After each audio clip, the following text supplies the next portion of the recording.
Hello everyone, been a while since our last dedicated update video, so it's time for our first preview of Empire War Expanded's 0.1 update cycle, talking about features coming to both Thrawn's Revenge and Fall of the Republic in 3.1 and 1.1 respectively, as well as some stuff coming for some future projects. Today's topic is reworks to the user interface, something we've been working on in the background for a while now. This involves some brand new faction faceplates by Shiyn, but also some icon updates that Shiyn and DarkLegion have been working on. Keep in mind everything you're seeing here is still just a work in progress. First up, the HUD itself. On both the tactical and galactic levels, there's a new layout for the overall UI and the buttons. The first most basic change is that the build bar on the galactic level has expanded by 6 extra slots, thanks to the capabilities provided by the latest Empire at War official patch. The bigger change is the layout of the rest of the buttons and the information and how that's provided. We went through a lot of different layouts that we tested and prototypes that we made before deciding on the one you see here. We were trying to simultaneously remove any extraneous noise to keep it all clean,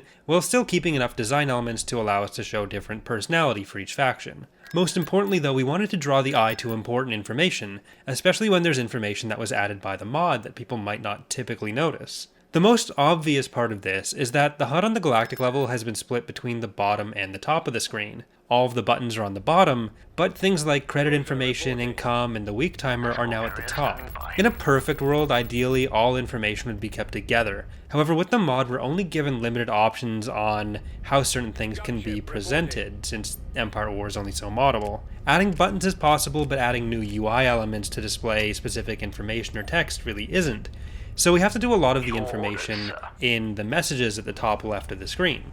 By moving other credit information up here, we figured it would make it more of a habit for players to check that area and make it harder to miss what can sometimes be important or highly relevant information that may otherwise be overlooked. We understand it's an adjustment, but when playing with this layout myself, I've ultimately found it really helps bring together all the elements on the screen and helps it feel a lot more unified. On the tactical level, the emphasis was on making sure we took as little away from the battle as possible, so the area we're using is a bit more compact. You'll notice a few button graphic issues here. This is a bit more work in progress than the galactic level, but you should get an idea of what it's all going to look like when it's done.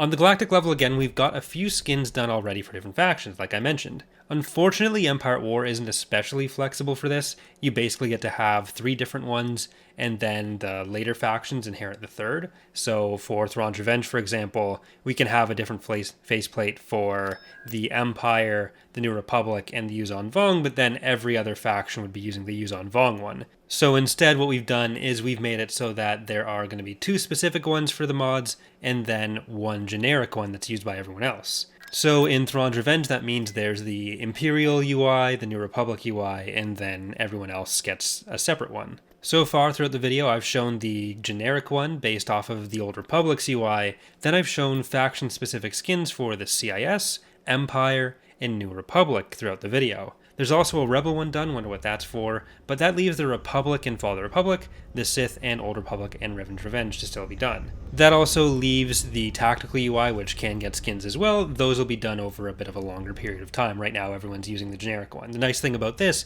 is that we're kind of able to plug them in as they get finished. On top of the HUD changes, we've got the icon updates I've mentioned as well. This involves some new styles for the resource icons, which you can see here, and there will be some other icon changes to indicate different gameplay functions and help group certain things together. You can also see some of the updates to the infantry and hero icons, including some of the new icons for a few heroes that didn't get very good official images, either being fully done from scratch or with new portraits as Valerie was originally doing for the CSA. Sometimes we've also done some photoshopped images from other sources, trying to bring everything into a more consistent style.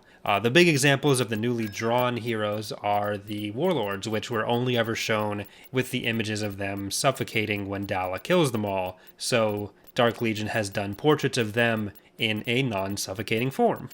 That's going to do it for this video though. Going to be a few more previews coming over the next little while. We also do some regular sneak peeks for members on the Discord server, which is linked in the description. And a lot of these UI updates in particular can also be seen in the newly revived episodes of the Empire of the Hand playthrough on this channel, which is returning tomorrow after a few months off. Thanks for watching. Hope to see you next time.